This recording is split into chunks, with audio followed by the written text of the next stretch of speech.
কারো বৈধ ভোটারের যদি ভোটার নির্বাচন কমিশন তার নাম বাতিল করে সিস্টেম মেনে তার নাম তোলার চেষ্টা করব।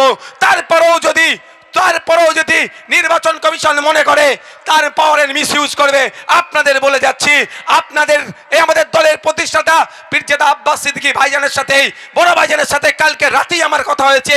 যদি বাবাকে এভাবেই বলেছে, তুই নওশাদ দেখ, খোঁজ রাখবি, নেতৃত্ব বলে দিবি, যদি একটা ভোটারের নাম বাদ যায় তোকে আমরা দিল্লি পাঠাবো, সুপ্রিম কোর্টে গিয়ে ওই বাইটার হয়ে তুই লড়াই করবি।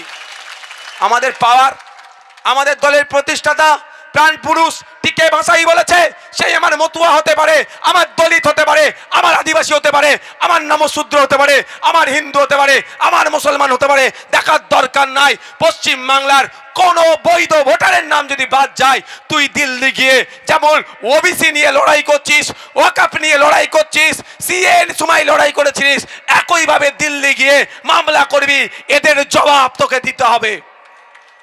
তাহলে আমাদের ভয় পাওয়ার জায়গা নেই। কে কাগজ দেখতে চাইছে? একটা কথা বলে দিই আপনাদের, আমাদের গাইঘাটা থেকে শুরু করে মতুয়া বাড়ি থেকে শুরু করে মতুয়া সমাজের মানুষ অনেক চিন্তিত, স্বাভাবিক চিন্তার বিষয়। তবে আমি আপনাদের একটা কথা বলে যাই, ভোটের সাথে যারাই চিন্তিত হচ্ছেন, এই ভোট দেওয়া গণনা ফর্মের সাথে সিটিজেনশিপের কোনো সম্পর্ক নাই। এই বিজেপি তৃণমূল মিলে মানুষকে বোকা বানাচ্ছে। বিজেপি তৃণমূল মিলে হিন্দু মুসলমানের মধ্যে ঐক্যের সর্বনাশ ঘটাচ্ছে। এই বিজেপি তৃণমূল মিলে মানুষ ওদের জাঁতা কলে আমাদেরকে পিষতে চাইছে। তাই বার হয়ে আসতে হবে, কে হিন্দু কে মুসলমান দেখার দরকার নেই। ওদের জাঁতাকল থেকে ওরা যেভাবে আমাদের বোকা বানাচ্ছে তার থেকে বেরিয়ে আসতে হবে। আমাদের অধিকার আমাদের বুঝে নিতে হবে। কোনো বিএলও যদি, বুথ লেভেল অফিসার যদি আপনার বাড়িতে গিয়ে আপনার নাগরিকত্বের প্রমাণপত্র চাই, সঙ্গে সঙ্গে বলবেন একটু দাঁড়ান, আপনি শুধু ভিডিওটা বলবেন অন করছি, তোমার কত সাহস আছে আমার নাগরিকত্বের প্রমাণ চাইছো, তুমি আমাকে রেকর্ড করবো, সেটা একবার বলো। পারবেন তো? সে নবশূদ্র হতে পারে, মতুয়া হতে পারে, দলিত হতে পারে, মুসলমান হতে পারে, যারও বাড়ির সামনে গিয়ে যদি কোনো অফিসার বলে, আপনার ইলেকশন কমিশনের অফিসার, যে আপনার নাগরিকত্বের প্রমাণ আমাকে দিতে হবে, তারই ভোটার লিস্টে নাম তুলবো, সঙ্গে সঙ্গে বলে দেবে তুমি তো কোন বাচ্চা, তুমি যে দপ্তরে থেকে এসছো সেই দপ্তরের চিফ, ইলেকশন কমিশন অফ ইন্ডিয়ার চিফেরও ক্ষমতা নাই, রাইট নাই, অধিকার নাই আমার নাগরিকত্ব চেক করার। কি বলছি বুঝতে পেরেছেন? ইলেকশন কমিশন অফ ইন্ডিয়ার কাজ কি? ইসিআর কাজ কি? ইসিআর কাজ 18 বছর হয়ে গেছে, নতুন ভোটার লিস্টে নাম ঢুকাও, ভোটার মারা গেছে নাম বাদ দিয়ে দাও। আমার এই এখানে আচ্ছা, এর পাশের বিধানসভার নাম কি? হাবড়া বিধানসভার মেয়েকে আমরা বৌমা করে আনিনি কাকা বাবু? আনিছি তো। হাবড়ার মেয়েকে আমরা বৌমা করে এনেছি তো এখানে অশোকনগরে। আবার অশোকনগরের মেয়েকে আবার হাবড়ায় বিয়ে হয়েছে। এবার এখানে যখন ওখান থেকে মেয়ে বৌমা করে নিয়ে এসেছি, ওখানে ভোটার লিস্টে নাম কেন থাকবে? এখানে আসবে তো। এই যে কারেকশন, এই যে চেঞ্জ, এই সব কাজগুলো হচ্ছে ইলেকশন কমিশনের কাজ। আর নির্বাচনকে কন্ডাক্ট করা, নাগরিকত্ব যাচাই করার কাজ ওদের নয়। নাগরিকত্ব যাচাই ওদের করা রাইট নয়। সুতরাং আপনাকে এটা ভয় দেখানো হচ্ছে।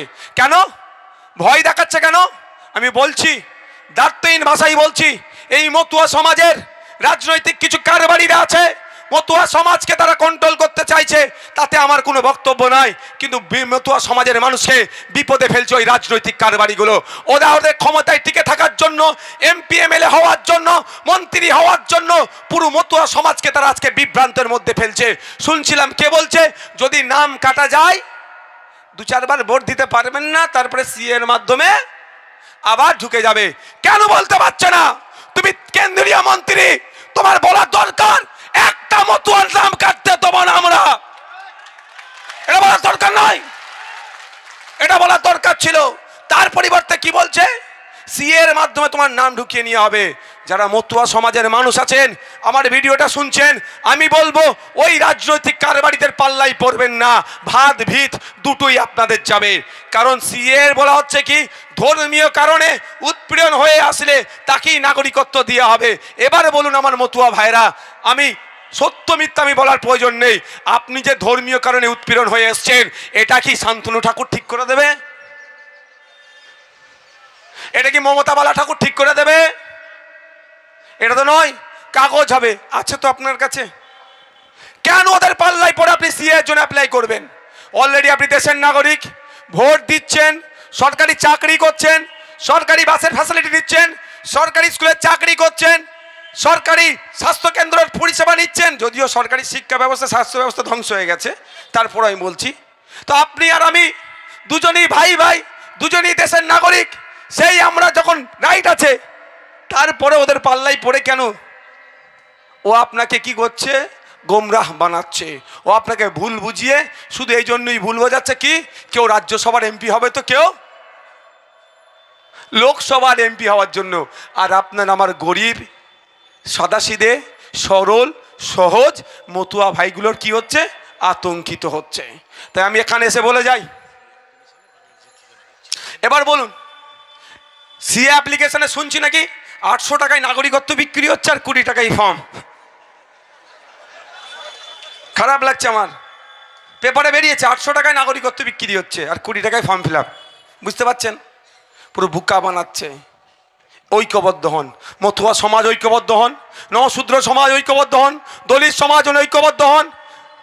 আমরা প্রশ্ন করব যখন এটা নাগরিকত্ব প্রশ্ন নয়, তারপরেও বলছি সিএ এর সাথে এসআইআর সাথে নাগরিকত্বের ব্যাপার নেই, তারপরেও বলছি ঐক্যবদ্ধ হন। যারা কাগজ চাইতে আসবে তাদের বলবো আগে তুমি কাগজ দাও। এই এসআইআর এর গল্প শোনাচ্ছে না এখানে আওয়াজ আসছে? মমতা বালা ঠাকুর সিএ এর গল্প শোনাচ্ছে।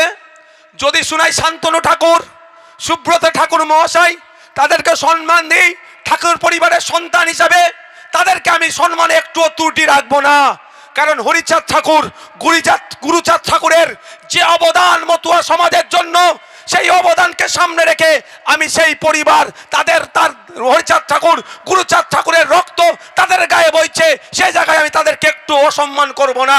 কিন্তু একজন মানুষ হিসাবে আমি সুব্রত ঠাকুরদের কাছে চ্যালেঞ্জ দিচ্ছি, আমি শান্তনু ঠাকুরদের বলছি, আগে আপনারা সিএ ফর্মটা সাবমিশন করে আমাদেরকে প্রমাণ দেখান, তারপরে সরল সাদাসিধে নিরহ মতুয়াদেরকে বলবেন সিএ ফর্ম ফিল আপ করতে। কি বলছি বুঝতে পারছেন? বলবেন আগে সুব্রত ঠাকুর, শান্তনু ঠাকুর মহাশয়দেরকে বলুন, ঠাকুর বাবু আগে আপনারা ফিল আপ করুন, তো খোঁজ নিয়ে দেখুন ফিল আপ করেছে কি করেনি। ঠাকুর পরিবারের সন্তান হিসেবে আমি রেসপেক্ট করি, ওখানে একটু আমার অসম্মান তাদের করব না, কিন্তু বাস্তব কথার সাথে মিলে আসতে হবে। তাহলে বোকা বানানো হচ্ছে আমাদেরকে। ঠিক একইভাবে মমতা ব্যানার্জি প্রায় 90,000 অফিসার দিল, বুথে বুথে পৌঁছে যাচ্ছে, বুথ লেভেল অফিসার, সুপারভাইজার, এই আরো দিয়ে তাড়াতাড়ি দ্রুততার সাথে যাতে এসআইআর হয় তার ব্যবস্থা করছে। আবার কলকাতায় নেবে কি বলছে এসআইআর এর বিরুদ্ধে।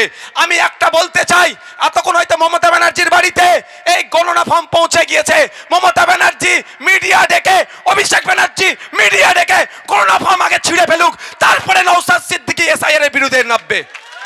পারবে? বার খাওয়াচ্ছে কাকে? মানে লাপিয়ে লাপিয়ে তোলার ব্যবস্থা কাকে করছে? আপনার মতো সাধারণ মানুষকে। যদি মমতা ব্যানার্জি সত্যিকারের এসআইআর এর বিরুদ্ধে হয়, তাহলে ওই গণনা ফর্ম ছিঁড়ে ফেলে দিক। ভুল বলছি না কি গো ভাই? ভুল বলছি? সাপ হয়ে কামড়ানো ও যাবে ঝাড়া। আর একটা কি বলে বরের ঘরের মাসি আর কুনের ঘরের পিসি। উনি তাড়াতাড়ির জন্য এসআইআর হওয়ার জন্য কি করছে? অফিসার দিয়ে দিল এসআইআর। এখন যখন আমরা প্রশ্ন করছি এসআইআর, আপনি বলেছিলেন করতে দেবো না, ঘিরাও করবে, হ্যান করবো, ত্যান করবো, তখন কি দেখছি কলকাতাতে একটা র্যালি বার করেছে। কারা এসে উপস্থিত হয়েছে? বলছে এসআই, যাদেরকে ডেকে আনা হয়েছে কাউকে বলছে নাগরিকত্ব দেবে, 15 বছরের বাচ্চা ছেলে তাদেরকে ডেকে নিয়ে এসে হাজির, যারা এখন ভোটার লিস্টের নামই উঠেনি তাকে নিয়ে এসে হাজির। আমি আপনাদেরকে একদম সহজ ভাষায় বলছি, তো যদি সত্যিকারের মমতা ব্যানার্জি এসআইআর এর বিরুদ্ধে হয়, যে অরিজিনাল যে ফর্ম দুটো বাড়ি বাড়ি থেকে দুটো করে ফর্ম দিচ্ছে, তো ওই দুটো ফর্ম মমতা ব্যানার্জি মিডিয়া ডেকে কি করুক, ছিঁড়ে ফেলে দিক। আর অভিষেক ব্যানার্জি তারপরে নওশাদ সিদ্দিকী মমতা ব্যানার্জির সাথে ওই রাস্তায় হাঁটবে, এসআইআর হতে দেবো না। তাহলে ভাই দুধকে দুধ পানিকে পানি হবে। আপনারা অবাক হবেন, রাস্তায় নেবে প্রতিবাদ করবে কে? পাবলিক, যারা সরকারে নাই। সরকারের কাজ কি রাস্তায় নামুক, আমি না বলছি না, সরকারের কাজ কি হবে? প্রথম তৃণমূল তো সরকারে আছে ভাই, হ্যাঁ, 200-র ওপরে তাদের বিধায়ক, রেজুলেশন পাস করাতে পারে তো। এসআইআর পশ্চিমবাংলায় করতে দেবো না? হ্যাঁ, কেরলে রেজুলেশন পাস হয়েছে তো ওয়েস্ট বেঙ্গলে রেজুলেশন পাস করিয়েছে। ওখানে রেজুলেশন পাস করলেই তো হয়তো পরিবারের কেউ গ্যারেজ হয়ে যেতে পারে। কেন বুঝতে পারছে না? পরিবারের লোককে বাঁচানোর জন্য এত মানুষকে, 10.5 কোটি মানুষকে চিন্তায় ফেলে দিয়েছে। তাই আমরা 10.5 কোটি মানুষকে প্রস্তুত নিতে হবে। আমরা আমাদের পরিবারকে বাঁচাবো। ওই কালীঘাটের ব্যানার্জি পরিবারের কি হচ্ছে আমাদের দেখার সময় নয়। আমরা সংবিধান প্রদত্ত অধিকার নিয়ে আমরা মাথা তুলে বাঁচবো।